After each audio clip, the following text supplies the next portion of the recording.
মঞ্চে উপবিষ্ট বিশিষ্ট ব্যক্তিত্ববর্গ এবং আমার সামনে অভিভাবক অভিভাবিকাবৃন্দ এবং আমার প্রিয় ছাত্রবৃন্দ বা ছাত্রীবৃন্দ, আজকের এই অনুষ্ঠান মঞ্চে এসে খুব ফাঁকা লাগছে, কারণ এই অনুষ্ঠান মঞ্চে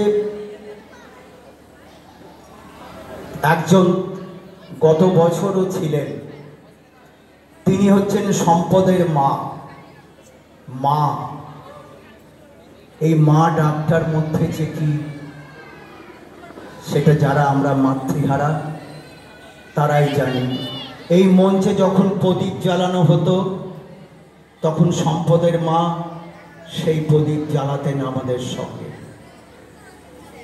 আজ তিনি নেই, তার অমর আত্মার শান্তি কামনা করি এবং এই সংস্কৃতি বিদ্যাপীঠের সকল ছাত্রছাত্রীদের আমি তাদের কুশল কামনা করছি।